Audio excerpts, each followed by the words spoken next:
welcome everyone, and thank you for coming. And thank you for attending today. This is DRI's Lucid Dream Symposium. It's the second in a series on lucid dreaming that we've done over the last couple of years. And it's part of the program of research symposia, events, workshops, and so on that the DRI has been putting on over the years. Slow down. So Robert Waggoner, he is an internationally renowned expert on lucid dreaming. He's a long-time lucid dreamer, and he has shared his insights that he's gained from working with his lucid dreams in his books, Lucid Dreaming, Gateway to the Inner Self, and Lucid Dreaming, Plain and Simple, Tips and Techniques for Insight, Creativity, and Personal Growth, which he wrote with Carolyn McCready.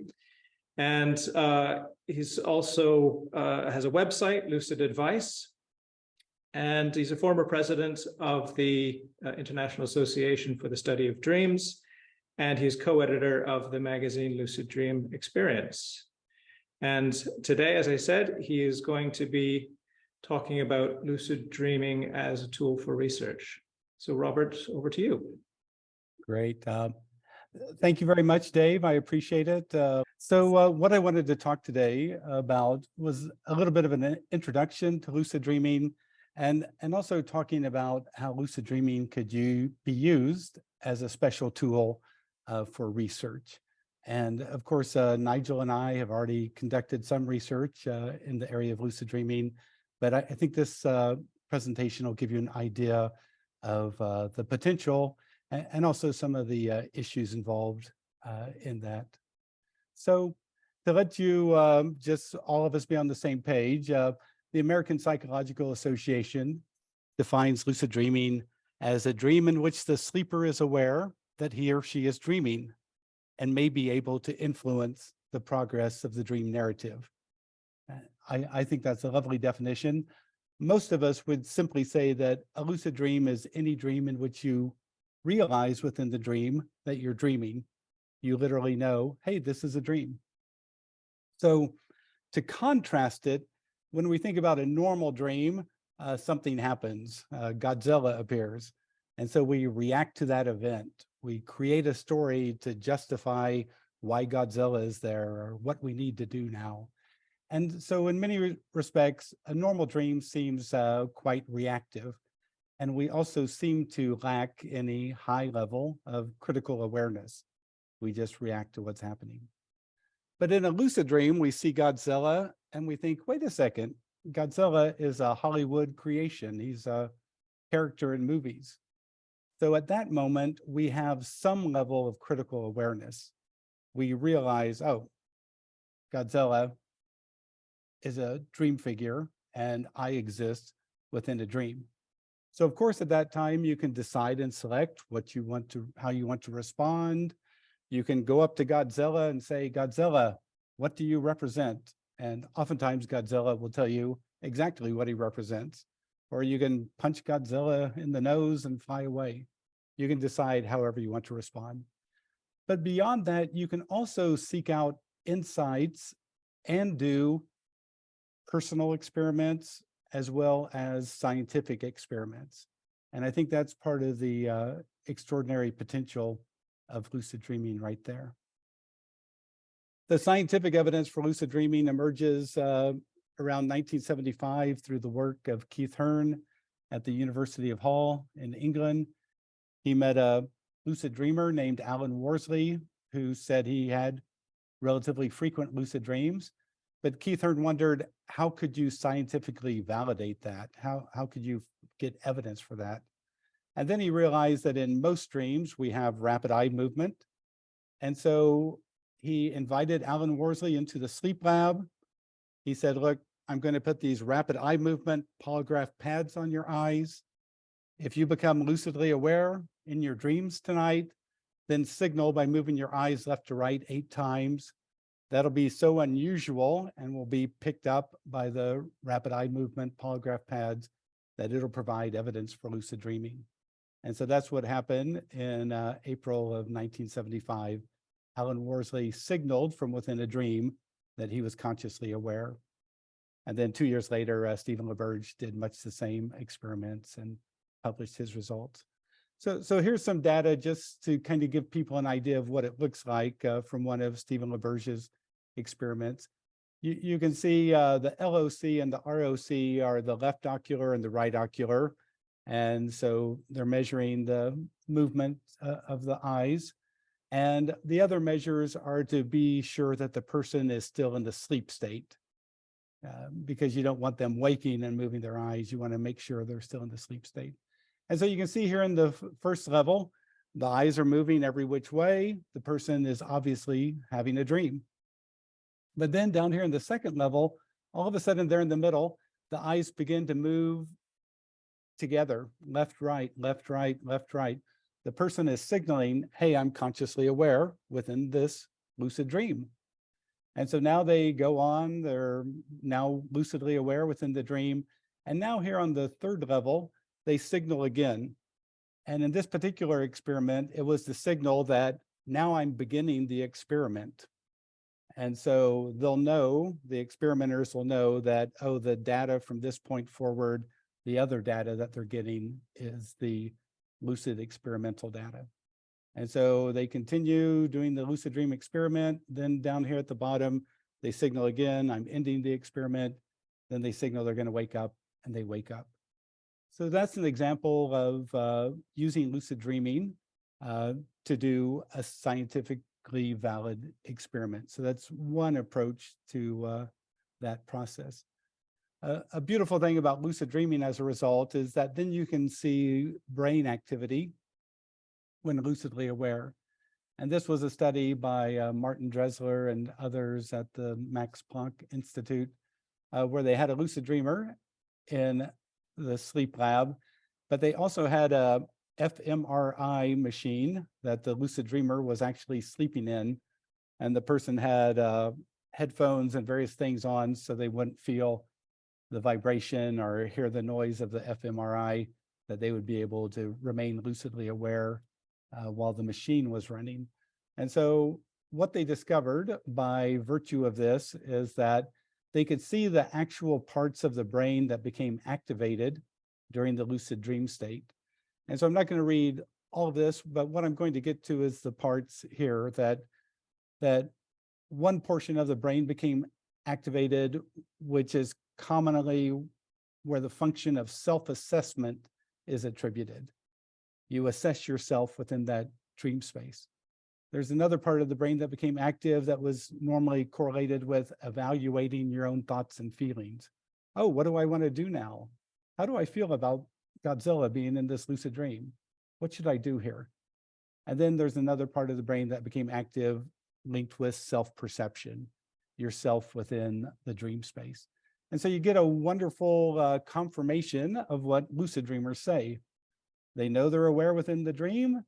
They know they have options and abilities. They can decide what they want to do based on their thoughts and feelings, and they perceive a self as an actor within that space.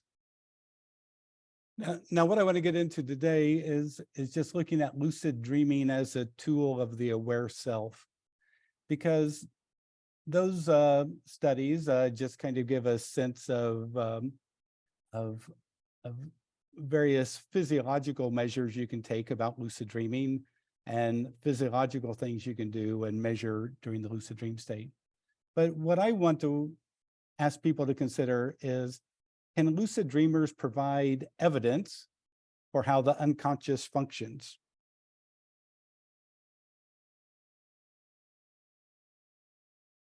All right, so yes, Robert mentioned looking at the principles of the dream space in lucid dreaming.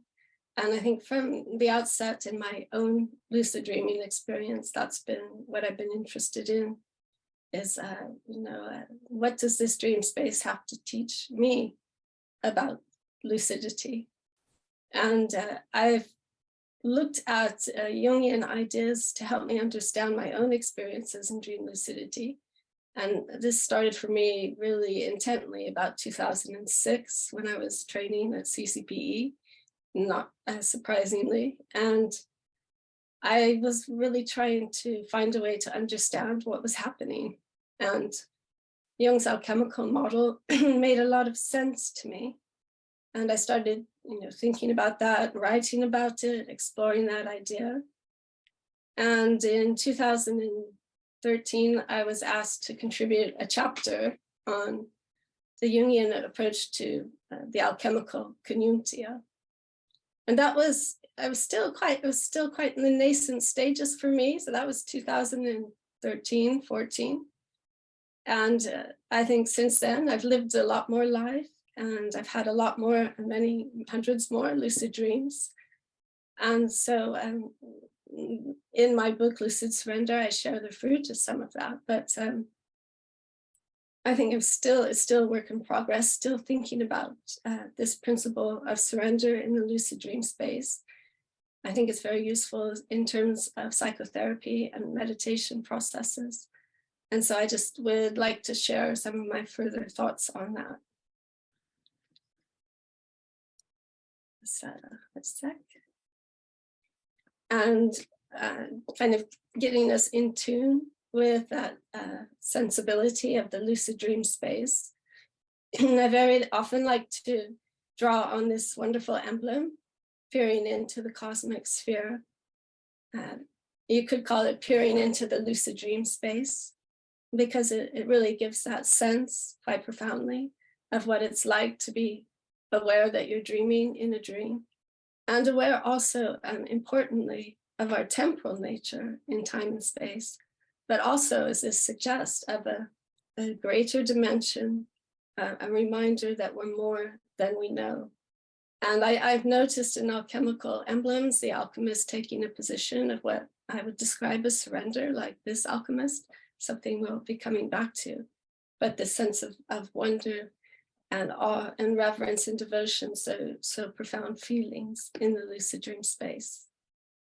And that's the attitude of heart and mind that I'd like to look at today. And so what will we be covering very briefly? It's really an overview, but the nature of the lucid state from this perspective of surrender, not so much as an expectation for what will follow then, but just allowing something new to arise, to be present to what the lucid state has to offer us, the awareness behind the dream, as Robert calls it. And what Carl Jung might have thought about dream lucidity, well, we don't really know directly, because he didn't actually use the term, although he might have, or it wasn't translated that way. And also, I think he was very cautious about bringing in consciousness, let's say, into the dream state, or conscious volition. And I'll talk about that more. So it's really a deduction to get an answer to that question. And then how Jung's alchemical model applies to lucid dreaming. I have a series of emblems that I'm very drawn to called the Rosarium Philosophorum, the Rosary of the Philosophers. And Jung uses that in his psychology of the transference to understand the withdrawal of projections in the therapeutic relationship. And I found that very useful in understanding the withdrawal of projections in the lucid dream state. And I say this is brief because that's really just an overview for those of you who are interested in these ideas that come up today. I'll be doing a longer workshop in the autumn. So just keeping that in mind as we go along. And so the nature of the lucid state, and Robert summed that up, and you see a similar slide there. So if we're focusing on surrender, in terms of REM dreaming, it's important to understand that, again, the brain is not really asleep. It's just thinking differently in sleep, as Freud said. But also, importantly, that those areas of the brain that are suppressed in the dream state, like the frontal lobe areas associated with metacognition and meta-reflection, And at the same time, in that REM dreaming state, emotional centers of the brain become more active, about 30% more active. And Robert mentioned this right brain getting quite a bit of more blood flow. And in the lucid state, what happens is those areas of the brain that were suppressed wake up, as it were. And at that moment, we retain our connection to these deep emotions. So we have this potential to be both very in touch with our reasoning power and also profound emotions. So not just mad, bad, glad, and sad, but profound emotions associated with awareness of a unitive consciousness and our interconnectedness with others and the planet and the greater cosmos. So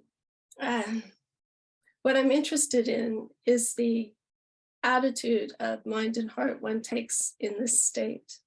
And the name that I've given to, let's say, the approach that I've been taught in dream lucidity is lucid surrender. And it's really then this combination of awareness and clarity, lucidity, and then surrender, and being present to and open to the thoughts of the heart, as Prophet Daniel called it in the Old Testament in relation to dreams, but being in touch with these deeper emotions and aligning the egoic will with the highest will. And this might sound like, and I suppose the question is, how does one do this? And really, I mean, many of you will have worked therapeutically with your own dreams, but if you're writing down your dreams and being attentive to them, you're making a space to develop a relationship with your dreams. You're, in a sense, surrendering to what the dream has to offer you and teach you. And similarly, those of us who do dream work and work actively, creatively, or draw our dreams or engage in dialogue, we're accessing or allowing, again, the dream to speak to us and keeping that balance and keeping the balance between reason and emotion and the openness of the heart and mind. And this is, I think, quite important because Jung has a quote and he says, the fact is the approach to the numinous is the real therapy. And I'm associating the numinous here with that quality of being aware of reasoning and emotion as a unity, as a balanced whole.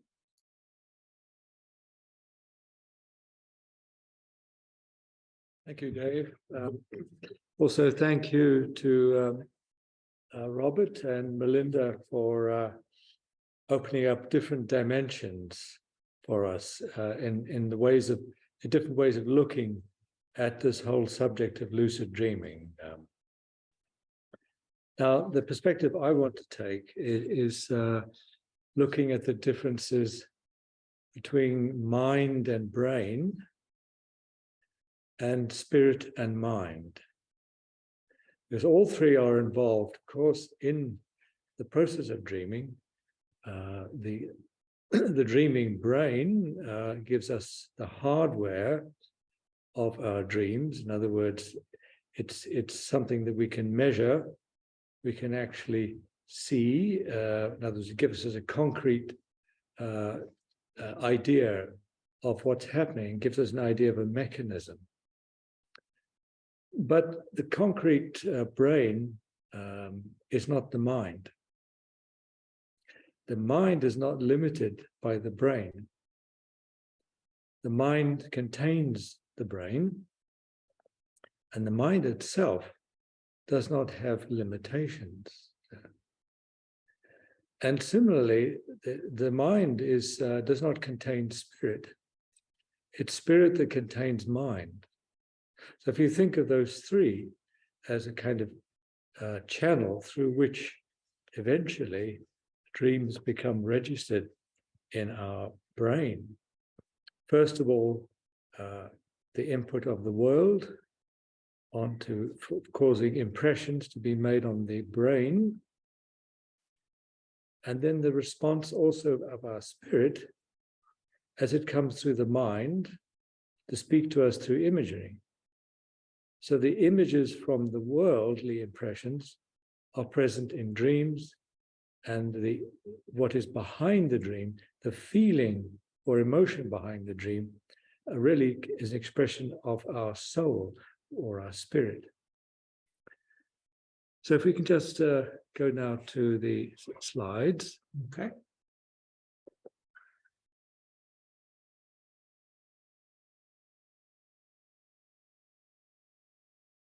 Okay. So the background to these three experiments is that it's a question that we've asked. Robert and I asked this question. Well, do we control our lucid dreams? Do we actually simply create them?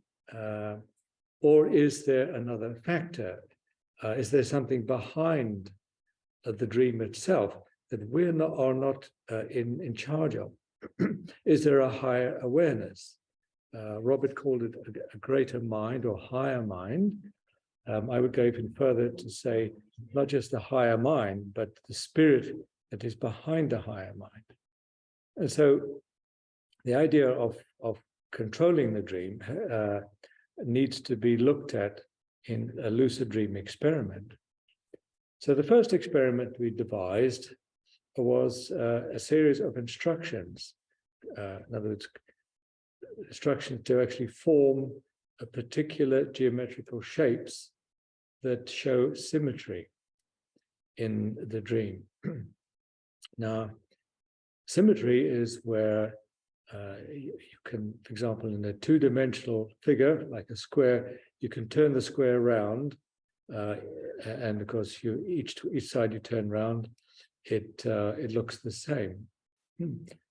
And similarly, if you talk about a circle, whichever way you spin the circle, it's the same. So that's what we call symmetry. Now, symmetry appears in dreams, and this is through my experience as a researcher and as a psychotherapist.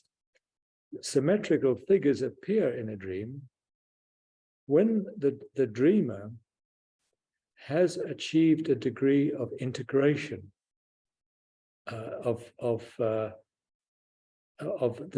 unconscious aspects hidden within the self. In other words, those autonomous aspects, what we call complexes, as they begin to be incorporated, then one begins to see stage by stage. It's almost as though there's specific cycles of dreams, and each cycle represents a stage of development. Now, some people call it psychological development. I wouldn't restrict it to the word psychological. I would say it's a psycho-spiritual development. And then when one asks oneself, well, are these complexes just simply psychological issues? Well, certainly the form that they appear in is psychological. But what is the basis of the form? Is there, as Jung said, a spirit hidden within the form? Is a spirit hidden within what we call the shadow? The shadow which is autonomous and acts out when we least expect it. We have no control over it. But when we are in touch with that, then we begin to integrate and transform the form of this autonomous complex into something that is more harmonious with our nature. Then something in us shifts, something changes. Now, the interesting thing is I asked myself, how do we see that change in a dream? In other words, how does the symmetry begin to appear? What's the magic behind it? And this goes back to Jung, when he said, when there's a psychological imbalance in a person's psyche, the dream will tend to draw you towards the side that is out of balance. And so you find, for example, if you are too expressive, you don't have to even talk about left brain and right brain. If you're too expressive or too logical, thinking oriented, then it might draw you to the left side, which we have in the brain associated with the right hemisphere. If you're drawn to the left side, that's the opposite. And so that becomes the way of integrating that which has been ignored in yourself. And of course, the whole idea is to interact with that aspect of your psyche, to actually not only make it more conscious, but to actually change what we call the pathological form that it is manifested in.